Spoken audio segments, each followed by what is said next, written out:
Welcome back to Out of Left Field.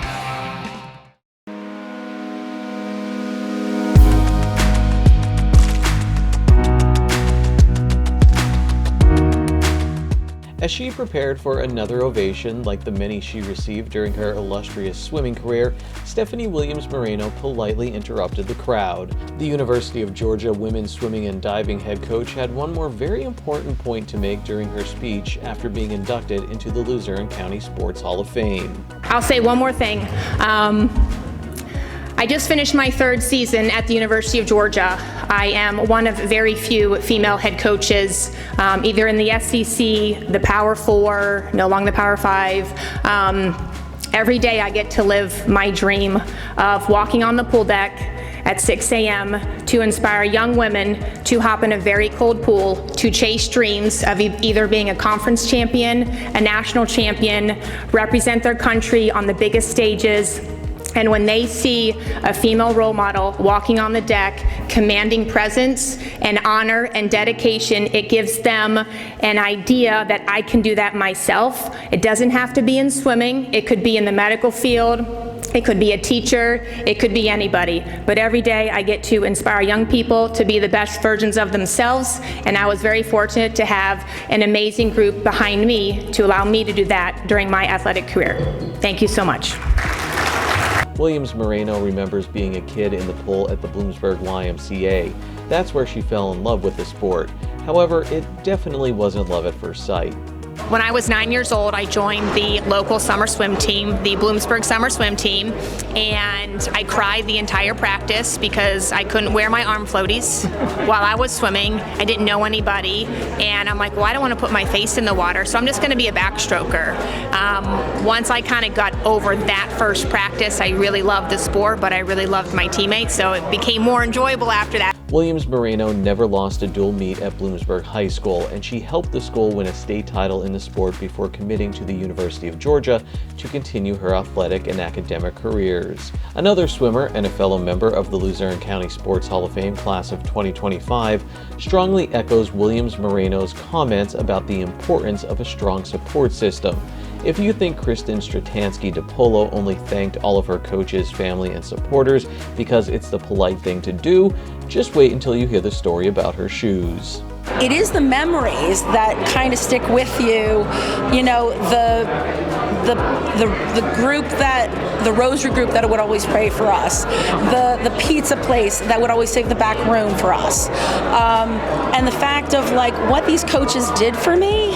Like, I won my first state championship, and for YMCA, I was 9, and the coach, Gene McGuire, gave me the shoes off of his feet, which I'm actually wearing today. Are you serious? Yep, so I'm actually wearing them today in his honor, so I still have them after a bazillion years. So you won, and he was just like, here, these are for you, or these are... I think that was some of the motivation. I loved his green chucks. Okay. I love those green chucks, and he's like, okay, if you love these, then I will give them to you if you can win states. And it was like that little bit of motivation, that little bit of like oomph. And I think every coach, everyone that talked to you, everyone that involved and supported you, even in unassuming ways, did these amazing things to help motivate you to keep going.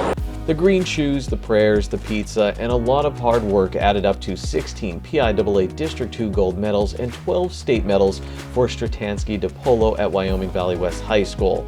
After high school, she packed up her green chucks and made her way to Villanova University to join their swim team.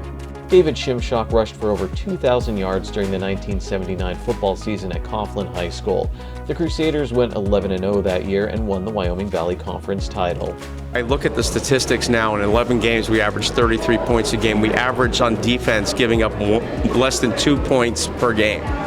We had 7 shutouts in a row during that season, 8 in total. And one of the things for me is, you know, since I was a kid growing up watching Notre Dame games, and I wanted to get a scholarship to go play Division I football somewhere. And I did, and I got it to Holy Cross. My dad was waiting out for Notre Dame. I said, Pop, at 5'9", 165 pounds and a 4'6", that's not happening. So, but went up to Holy Cross, Division I, and it was great. It was a great experience. Wouldn't trade it for anything in the world. TJ Zulkowski is the current head coach of the Luzerne County Community College women's basketball team. The road that led him there included playing on back-to-back district championship basketball teams at Nanticoke High School. He went on to play at El Tri-C, where he scored over 1,000 points and grabbed over 700 rebounds. He was also a member of the 1999 Wilkes University team that made it all the way to the NCAA Division III Sweet 16. Before all that, though, my dad was my hero. We would go to we'd go down to the local basketball parks and play one-on-one, and like I was a heavy set kid. You can't tell now, but my dad would never let me win. My dad's like, you need to earn it. You need to earn it. You need to earn it. So like I started playing football. My dad was my coach. I slimmed down. I lost all my weight, and I was in 8th grade.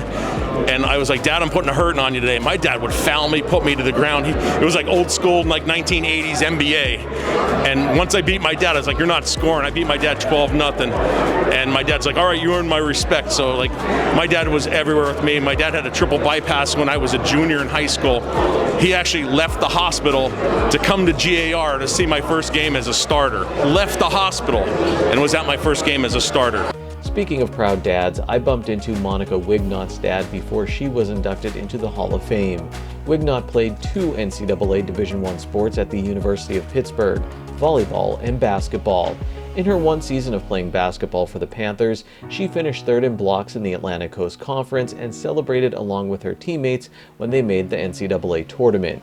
At Bishop Hoban High School and Holy Redeemer High School, Wignot had over 1,000 kills for the volleyball team and over 1,000 points for the basketball team. I asked her dad what highlight from her career stood out the most to him. A big block for Pitt either in basketball or volleyball, a major kill during a Holy Redeemer volleyball game. She was 9 years old. I was coaching her YMCA basketball team in Wilkes-Barre, and it was a co-ed team. And during the game, I had never seen it before. She hit a reverse layup. It was just unbelievable, and that stands out. And I know she was a great player in junior high and high school and in college, but that single play there just kind of stood out. It should be no surprise that Wignot graduated from Pitt with more than one degree. She earned a bachelor's degree in psychology and sociology, plus a master's degree in social work. She helped so many while working at 2 hospitals in the Pittsburgh area. In 2022, Wignot passed away after a car accident at 29 years old, leaving behind a strong passion for helping others and a passion for sports. She didn't like the attention. I mean, she was very good. She was always good, but she didn't like the accolades, and she just, leave me alone. I just want to play and be with my friends type of deal. But would she have done the interview tonight? Probably not. Probably not. The amazing accomplishments of Monica Wignot and those of the entire Luzerne County Sports Hall of Fame class of 2025 will always live on, inspiring another generation to work hard not only to be great athletes, but also to be great people. Kristen Stratansky DePolo is a licensed mental health therapist who's writing a mental health program for Scouting America. She got involved with Scouting thanks to her 2 sons. As I was going and doing Scouting with my 2 children, I just love to help and share and pass on what I learned from growing up in a community like this. And I think that was my biggest thing, is I want to pass on what I have received, the love and care that I have received in the Wyoming Valley, and take that out into the community and try and replicate that, share that love and care that I received here.